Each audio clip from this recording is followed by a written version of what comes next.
যে কজন সমন্বয়ক রয়েছেন, এই সমন্বয়কদের মধ্যে নাহিদকে আমার মনে হয়েছে সবচেয়ে মৃদুভাষী, সবচেয়ে ডিসেন্ট এবং সবচেয়ে ভদ্র। এই কয়দিন ক্ষমতায় ছিলেন এবং প্রায় 1000 কোটি টাকা তিনি লোপাট করেছেন।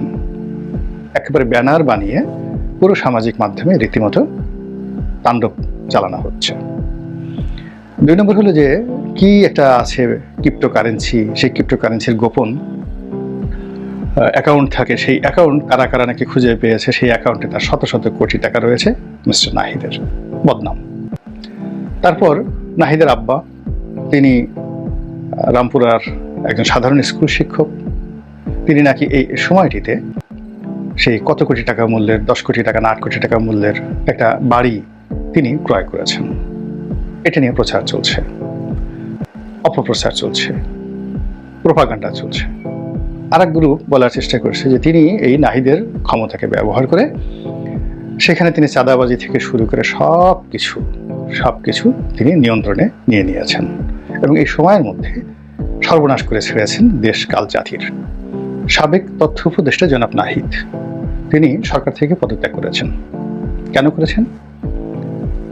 এই সরকারের জমানাতে একটি রাজনৈতিক দল হবে, অনেকে বলছেন kings party, whatever maybe, কিন্তু সেই কিংস পার্টির পদ গ্রহণ করার জন্য তিনি পূর্ণমন্ত্রীর মর্যাদা সম্পন্ন একটি পদ, যেখানে অলমোস্ট প্রায় 2.25 লক্ষ টাকার মতো নিয়মিত বেতন এবং ভাতা আসে। তিনি কার্যত একজন ছাত্র, একেবারে প্রবীণ এবং বয়সে আমার সন্তানের চাইতেও 2-3 বছরের ছোট।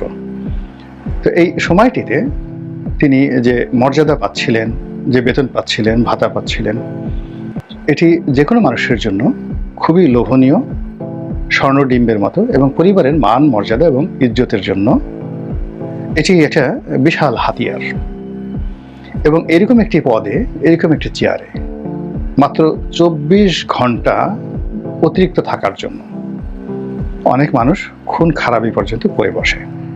আগামী আরো 24 ঘন্টা আপনি এরকম একটা লোভনীয় পদে থাকতে পারবেন, বিনিময়ে গোপনে কয়েকজনকে খুন করতে হবে, আরো অপকর্ম করতে হবে। এই সমাজে বহু লোক পাবেন যে শত শত মানুষকে খুন করে হলো 24 ঘন্টার জন্য একটি পদ তারা আঁকড়ে ধরবেন। তো সেই রকম একটি লোভনীয় পদ স্বেচ্ছায় ত্যাগ করে রাজনীতির মতো একটি ঝুঁকিময়, অনিশ্চিত এবং একটি যাকে বলা হয় যেখানে পদে পদে বিপদ এবং বিপত্তি, দুর্নাম এবং বদনাম, এরকম একটি জায়গাতে তিনি যে এলেন, এটি আমি এই বাংলায় আগে কখনো দেখিনি। ফলে তিনি সফল হবেন কি হবেন না, তিনি ভালো না মন্দ, তিনি কি করেছেন বা না করেছেন, ডাজ নট ম্যাটার। এই মুহূর্তে কেবলমাত্র উপদেষ্টার এই পদ ছেড়ে আজকের এই জায়গাটাতে তিনি এসেছেন। এজন্য বাঙালি জাতি হিসাবে আপনাকে ধন্যবাদ তাকে দিতেই হবে, এর দ্বিতীয় নজির নেই। আপনি ওয়ার্ড আওয়ামী লীগের একটা সেক্রেটারি কিংবা ছাত্রদলের যে কোনো একটা কলেজ শাখার দপ্তর সম্পাদক, খুন করে ফেলেন, দেখেন সে পদ ছাড়ে কিনা। মন্ত্রী এমপির কথা তো বাদ দিলাম। তো সেখানে এই ভদ্রলোক তিনি রাজনীতি করতে এসেছেন, আর এই রাজনীতি করার এই সময়টিতে তাকে নিয়ে বিভিন্ন মহল নানা রকম যাকে বলা হয় তথ্য বিকৃতি, নানা রকম অপপ্রচার, আপনি সেটাকে প্রচার বলেন, সত্য মিথ্যা এখন যাচাই করার বিষয় নয়, কিন্তু যে বিষয়গুলো বলার চেষ্টা করছেন যে তিনি এই কয়দিন ক্ষমতায় ছিলেন এবং প্রায় 1000 কোটি টাকা তিনি লোপাট করেছেন। একেবারে ব্যানার বানিয়ে পুরো সামাজিক মাধ্যমে রীতিমতো তাণ্ডব চালানো হচ্ছে। 2 নম্বর হলো যে কি একটা আছে ক্রিপ্টোকারেন্সি, সেই ক্রিপ্টোকারেন্সির গোপন অ্যাকাউন্ট থাকে, সেই অ্যাকাউন্ট কারা কারা নাকি খুঁজে পেয়েছে, সেই অ্যাকাউন্টে তার শত শত কোটি টাকা রয়েছে মিস্টার নাহিদের বদনাম। তারপর নাহিদের আব্বা, তিনি রামপুরার একজন সাধারণ স্কুল শিক্ষক, তিনি নাকি এই সময়টিতে সেই কত কোটি টাকা মূল্যের, 10 কোটি টাকা না 8 কোটি টাকা মূল্যের একটা বাড়ি তিনি ক্রয় করেছেন।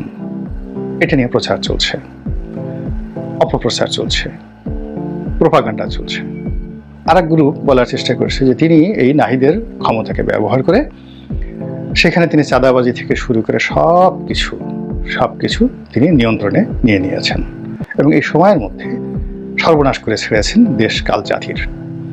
এখন আমাদের সমস্যা হলো কি যে আমরা মানে কেউ যারা আর্ত মানে আঘাতপ্রাপ্ত, আর্ত বলা হয় আঘাতপ্রাপ্তকে, তো আর্তের যে আরতি চিৎকার কান্না আমরা এটা শুনতে পাই না বা শুনতে পছন্দ করি না।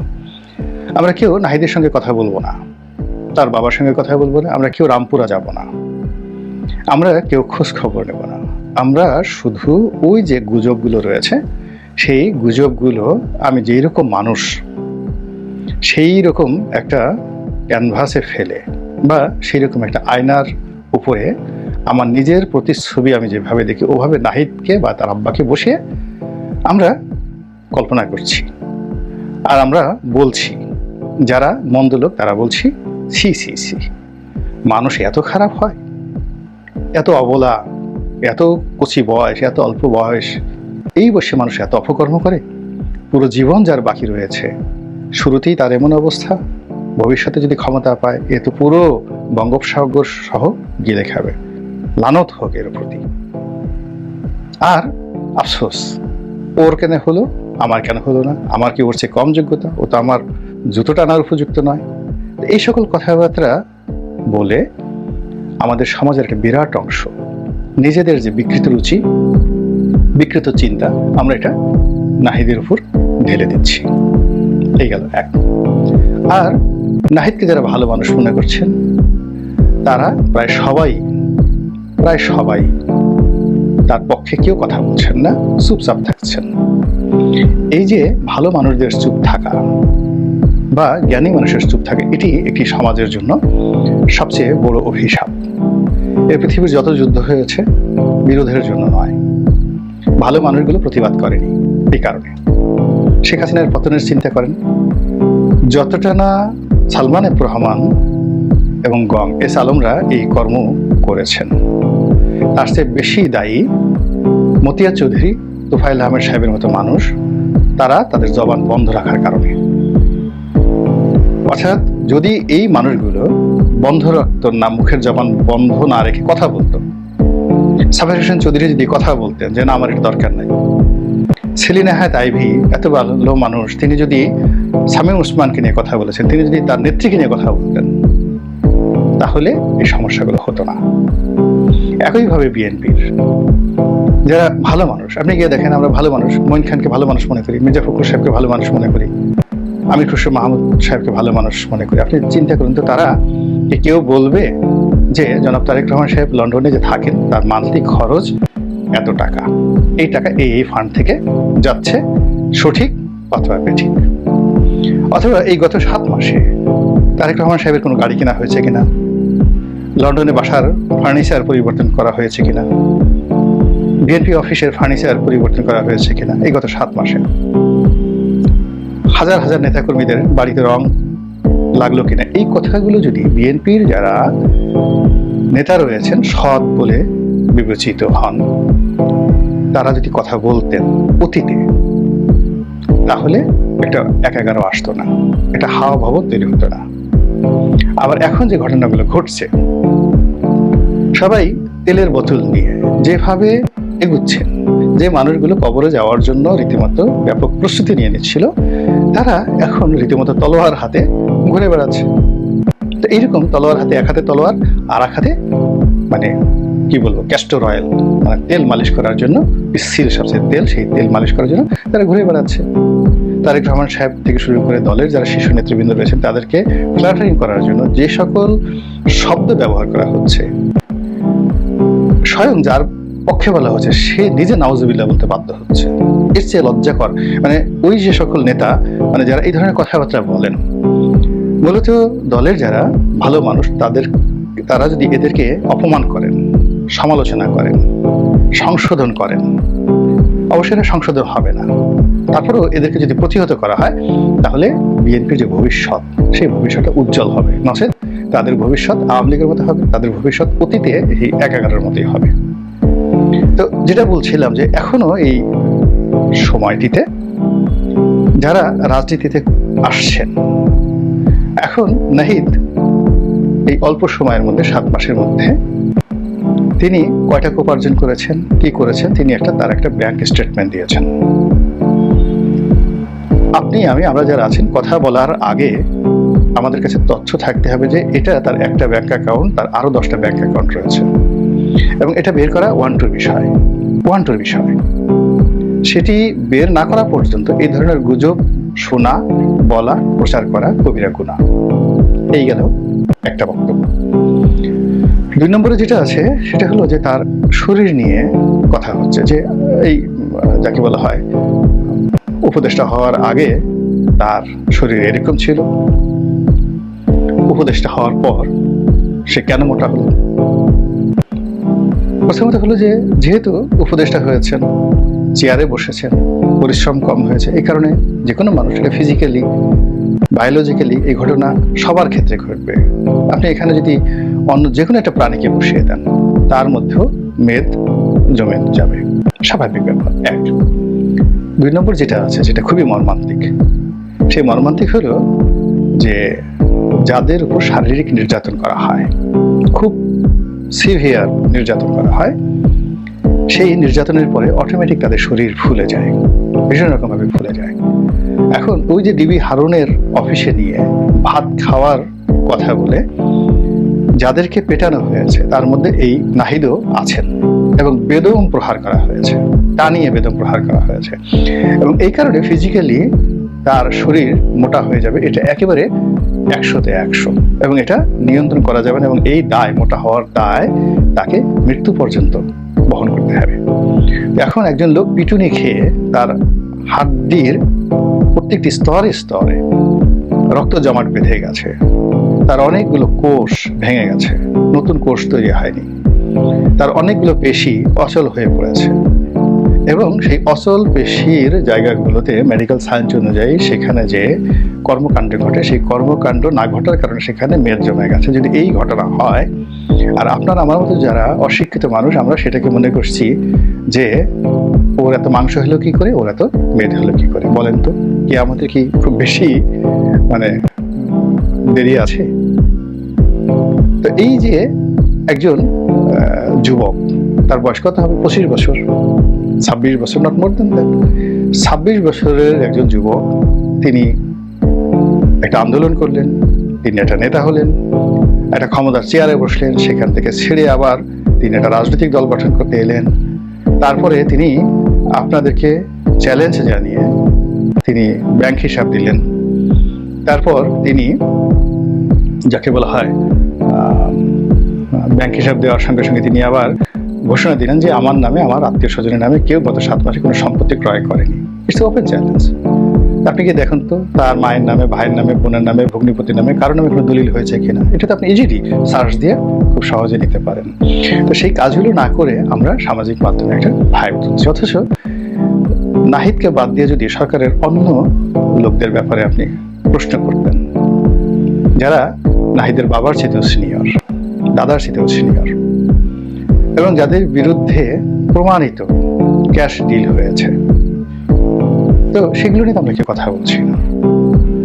প্রশাসনে যে সমস্ত লোক গত 7 মাসে আঙ্গুল ফুলে বটগাছ হয়ে গেছে, এক একটা নিয়োগের জন্য, এক একটা বদলির জন্য অতীতের যে কোনো সময় সে 10 গুণ টাকা দিয়ে বড় বড় পদগুলোতে যারা এসেছে, তারপরে ঘুষের রেট আগের চেয়ে 3 গুণ বাড়িয়ে দিয়েছে। আপনি আমি তো কথা বলছি না, নিশ্চুপ তাদের ব্যাপারে। আর যাকে আমরা দুর্বল মনে করছি, তার উপরে আমরা ঝাঁপিয়ে পড়ছি। যে কজন সমন্বয়ক রয়েছেন, এই সমন্বয়কদের মধ্যে নাহিদকে আমার মনে হয়েছে সবচেয়ে মৃদুভাষী, সবচেয়ে ডিসেন্ট, এবং সবচেয়ে ভদ্র। কম কথা বলেন, তার চোখের দিকে তাকিয়ে দেখেন, অন্য সবার চেয়ে তিনি নীরব এবং কম নড়াচড়া করেন। তার ফিজিক কন্ডিশন অন্য সবার চেয়ে একটু মোটা সোটা। তো এই বিষয়গুলো বিবেচনা না করে, বিশ্লেষণ না করে এই মানুষটিকে আমরা যেভাবে শেষ করে দেওয়ার জন্য চেষ্টা করছি, এটা বাংলাদেশের অন্য যে যাই করুক না কেন, আমার সঙ্গে নাহিদের কোনো কথা হয়নি, হবেও না, কোনো পরিচয় নেই। এবং এই প্রথম আমি কারো পক্ষে বা বিপক্ষে ছাত্রদের নিয়ে এই কথা বললাম। আমি এদেরকে নিয়ে কথা বলি না, কিন্তু এখন যেভাবে চলছে, যদি আমি কথা না বলি বা আমার মতো আপনারা কথা না বলেন, তাহলে বনী ইসরাইল জাতির সেই ওলি আল্লাহর মতো আমাদের অবস্থা হবে। আল্লাহ রাব্বুল আলামিন একটা জনপদে যখন এরকমভাবে গজব নাজিল করবেন, তখন গজব নাজিল করার জন্য জিবরাইল আলাইহিস সালামকে পাঠালেন, বললেন যে পুরো জমিনটা উল্টে দাও, যা আছে সবগুলো ফিনিশ করে দাও। তখন আল্লাহর ফেরেশতা জিবরাইল আলাইহিস সালাম বললেন, ইয়া আল্লাহ রাব্বুল আলামিন, ওই পাহাড়ের গুহার মধ্যে একজন লোক দীর্ঘদিন ধরে তোমার ইবাদত বন্দেগী করছে, তো জমিন উল্টে দিলে সে তো কোনো অন্যায় করেনি, এই জনপদে কোনো খোঁজ খবরও রাখেনি, সে শুধুমাত্র তোমাকে নিয়ে ব্যস্ত আছে পাহাড়ের গুহার অভ্যন্তরে, তো তার ব্যাপারে তোমার সিদ্ধান্ত কি? সেও তো মরে যাবে এই সময়টাতে। আল্লাহ বলেন যে সবার আগে ওর উপরে মানে এই জমিনটা উল্টাই দাও, ওর মাথার উপর উল্টাই দাও। এর কারণ হলো ওর কওম যখন বিপদগ্রস্ত, ওর কওম যখন বিভ্রান্ত, ওর নবী যখন সাহায্যের জন্য হাত বাড়াচ্ছে, ও তখন সবকিছু ভুলে আমার ইবাদত করছে, ওর ইবাদত আমার দরকার নেই। এই হলো ইতিহাস। আমরা অনেক অনেক বড়, কিন্তু ব্যক্তিগত জীবনে আমাদের অনেকের বরকত নেই। গিয়ে দেখেন শারীরিক সুস্থতা নেই, পারিবারিক শান্তি নেই, ছেলে সন্তান অমানুষ হয়েছে, সমাজের কোনো মানুষ রেসপেক্ট করে না, চেহারার মধ্যে কোনো রহমত নেই, বরকত নেই। আমরা খুব বড় পণ্ডিত ব্যক্তি, খালি সংসার ভাঙে, ঘর ভাঙে, ব্যবসা বাণিজ্য, টাকা পয়সার অভাব অভিযোগ। এইগুলো মূলত আমাদের কুচিন্তা, কুকর্মের ফল।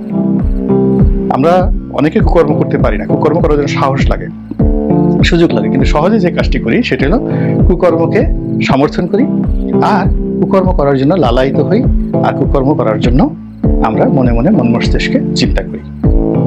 আপনি ধর্ষণ করেন, এটা যেভাবে অপরাধ, তার চাইতে যে কোনো একটা রমণীকে মানুষ পটে নিয়ে ধর্ষণ করার, জেনা করার, ব্যভিচার করার যে আপনার যে চিন্তা, খুন করার যে চিন্তা, যে কোনো মানুষকে টাকা চুরি করার, কোনো পরিশ্রম না করে পদ পদবি দখল করার একই শাস্তি।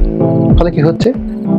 বরকত আসে না জীবনে, বেশিরভাগ মানুষের জীবনে বরকত আসে না। একজন যুবক, তার বয়স কত হবে? 25 বছর, 26 বছর, নট মোর দেন দ্যাট। 26 বছরের একজন যুবক, তিনি একটা আন্দোলন করলেন, তিনি একটা নেতা হলেন, একটা ক্ষমতার চেয়ারে বসলেন, সেখান থেকে ছেড়ে আবার তিনি একটা রাজনৈতিক দল গঠন করতে এলেন। তারপরে তিনি আপনাদেরকে চ্যালেঞ্জ জানিয়ে তিনি ব্যাংক হিসাব দিলেন। তারপর তিনি, যাকে বলা হয় ব্যাংক হিসাব দেওয়ার সঙ্গে সঙ্গে তিনি আবার ঘোষণা দিলেন যে আমার নামে, আমার আত্মীয় স্বজনের নামে কেউ গত 7 মাসে কোনো সম্পত্তি ক্রয় করেনি। It's open challenge. আপনি কি দেখুন তো তার মায়ের নামে, ভাইয়ের নামে, বোনের নামে, ভগ্নিপতির নামে কারোর নামে কোনো দলিল হয়েছে কিনা? এটা তো আপনি ইজিলি সার্চ দিয়ে খুব সহজে নিতে পারেন।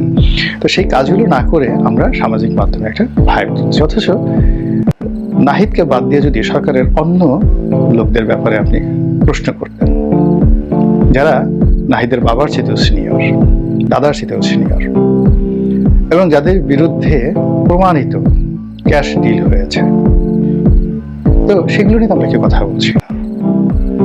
প্রশাসনে যে সমস্ত লোক গত 7 মাসে আঙ্গুল ফুলে বটগাছ হয়ে গেছে, এক একটা নিয়োগের জন্য, এক একটা বদলির জন্য অতীতের যে কোনো সময় 10 গুণ টাকা দিয়ে বড় বড় পদগুলোতে যারা এসেছে, তারপরে ঘুষের রেট আগের চেয়ে 3 গুণ বাড়িয়ে দিয়েছে। আপনি আমি তো কথা বলছি না, নিশ্চুপ তাদের ব্যাপারে। আর যাকে আমরা দুর্বল মনে করছি, তার উপরে আমরা ঝাঁপিয়ে পড়ছি।